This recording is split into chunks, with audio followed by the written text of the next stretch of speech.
welcome to my channel, or welcome back to my channel if you are new. First off, I want to say thank you guys for 1 second. So I want to say thank you guys for 564 subscribers. Now, it's not 1,000, but it's also still growth. So back in December 2020, when I decided that I was going to take YouTube seriously, I decided that I was going to take it seriously, and I was at 120 subscribers. And like, look at us now. We did it, y'all. I'm so happy. But anyway, so today's video is going to be my top 10 party spots, club spots, where I like to go out in Chicago. You know, just so if you're new to the city, you can try out these places. Like, if you don't have friends yet, you can like go to these places and you'll find like young people. So I'm 20. Is it zoomed in? Oh, it was zoomed in. So I'm 25. So I like to go to these places because it's people that's like around my age, maybe a little younger, maybe a little older. But yeah, it's just where my crowd of people at. So without further ado, let's get into the video. Okay, so the first spot is a general area, but there's like a bunch of bars there. So first, my favorite, I know, well, it's not, is it still my favorite? Is it still my favorite? I don't know if it's still my favorite, but it was my favorite pre-COVID, and that is the Ace Hotel. So the Ace Hotel is a hotel, but at the top, so like when you go in, you like make a right, left, right, no, you make a left, and then there's an elevator that takes you, like, it's like an express elevator that takes you all the way up to the top floor, and it has a rooftop bar. And before the pandemic, they used to have a Saturday series called The Way Down, and oh, I don't know why I loved it so much, just because it was like where you can go see young professionals and people your age, and the music was bumping, and like typically I would go there and see people that I knew from college, or like that I just knew from like Chicago period, but it was like upscale-ish. So yes, it's free to get in, no cost, but that is my first place, is Ace Hotel. So now that I go to the Ace Hotel, not post-pandemic because we're still in a pandemic, but like today, it's not that fun. So everybody's like sectioned off at a table. I mean, it's still really nice and still a nice place to go, but you know, it was, and this is the thing, no, not the thing for most clubs, but most clubs is like, what's the word that I'm looking for? Social distance, that's the word I was looking for. So yeah, that's that.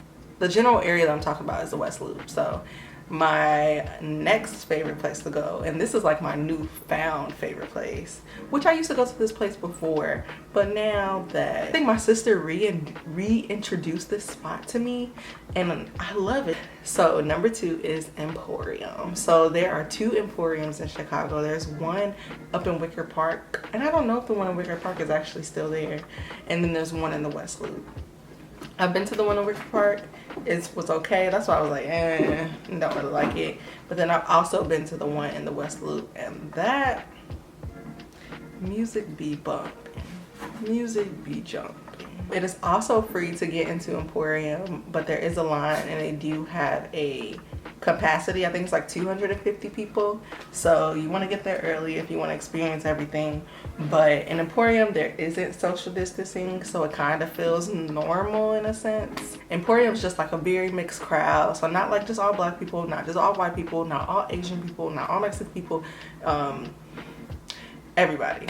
Not even Mexican, Latinx. But you know, somebody commented in my comments talking about I can't say Latinx. Anyway, there's just all type of people at Emporium. And then the music is like all types of music too, like a little bit of R&B, a little bit of Afrobeat, a little bit of rap, a little bit of pop, everything. Reggaeton, all of that. So Emporium is definitely my number 2. So my number 3 favorite spot, which is not really like a club, like it's not a lot of people, it's kind of more so like a rooftop, and it's Time Out Market. So Time Out Market is also in the West Loop, and I don't know if you all are familiar with the magazine, Time Out magazine, but basically it's a market, and I think they have it in major cities like Chicago, LA, New York, Time Out Market is really great. So there's a bunch of restaurants within the market, and so you get to try out a bunch of different foods, but then especially at the top is Tony's Rooftop, if I'm not mistaken. So the rooftop is amazing. I love it. It's definitely really chill vibes. Music can kind of vary, but you're there for the vibes.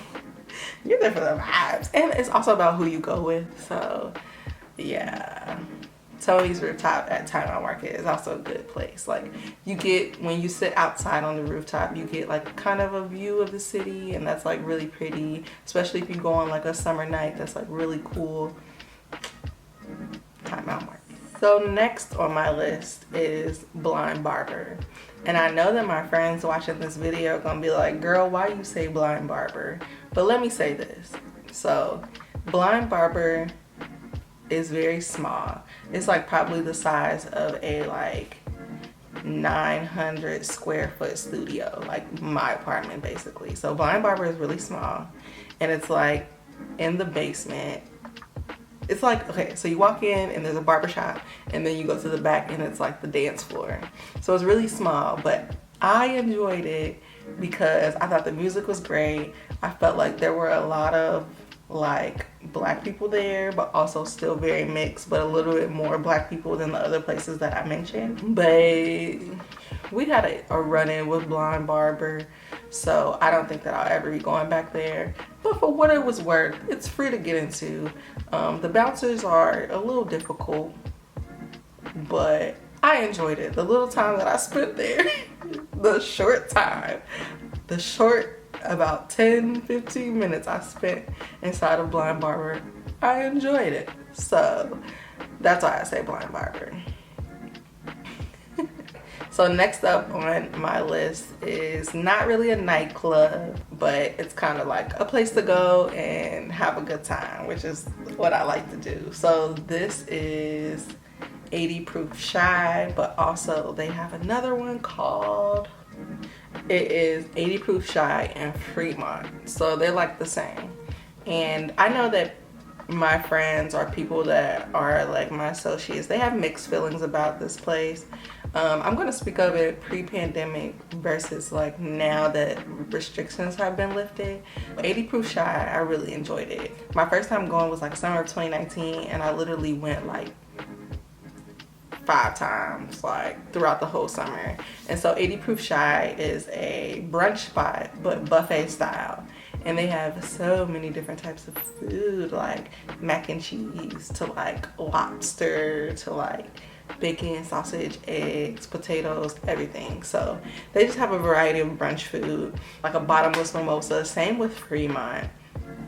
But for some people, they don't really like the price. It's like $50, but I think that's cool for like bottomless mimosas and like bottomless food. That's good. So 80 Proof Shy and Fremont, those are two things that I truly love to do on like a brunch Sunday, because woo, you know, typically when your glass is empty, they bring out they bring you out more champagne. No, I say both of these places because they're owned by the same company, but no, when your glass is like halfway gone, they come back and fill you right back up. And so that's just also like another spot that I really love to go and have a good time. Which brings me to my next spot. So this place, I'm gonna speak on it pre and post pandemic as well. Persona. So I've been to Persona pre-pandemic, and it was cool. It was all right. I'm not gonna lie, I really enjoy mixed crowds because I like hearing different types of music. And I personally feel like this is a black owned club or bar or lounge. I think it's a lounge. At black owned establishments, they typically don't play a mixture of music unless it's rap, R&B, and some Afrobeat. It costs to get in there. I mean, I've paid like $10 to get in there, and it was cool. But I know like a lot of people like it because it's kind of like upscale for like a black club to go to. Yeah. But post-pandemic, or like when restrictions were lifted, I did go to Persona for like a happy hour or something, and it was kind of weird. Like everyone was placed at these like couches, and like the couches were facing each other, so we were like looking at the people across from us. And yeah, it was not that fun. But I have not been, now that restrictions are lifted a bit more, I haven't been. I might go again. If my friends drag me, I'll go, but like willingly, nah. So these last 3 places are gonna be a mixture of places that I haven't been to, but that I've heard a lot about and that are on my list to go. And then a couple more places that I've been to. So next is Kennedy Rooftop. 3 people have told me about Kennedy Rooftop. I have not been yet. Don't know why. Well, I know why. Your girl on a budget, but Kennedy Rooftop, I've heard a lot about that. So if you're moving to Chicago, maybe check that out. Next is Recess. So I've been to Recess twice. Recess definitely isn't my first choice, which is why it's at the end of this list. But if my friends are like, let's go to Recess, I definitely go. So pre-pandemic, I went and they allow dogs on the patio. So I went and sat outside and just had like lunch with my friend, and that was cool. It's not much shade, so it's really hot, especially if it's a sunny day. But I also did go like for my birthday and got drinks, and it was cool. You know, also free to get in, but you need a reservation. And drinks are just kind of pricey, so yeah. And then last and final is Havana and River North. So my sister actually went here and she told me that this is somewhere that I need to go because they have like really large pitchers of margaritas for really cheap, and it's just like a nice place to get drunk. So that's also on my list. I hope you guys enjoyed this video. If you're moving to Chicago, let me know if you tried out some of these places. But yeah, I'll catch you guys in my next video. Peace.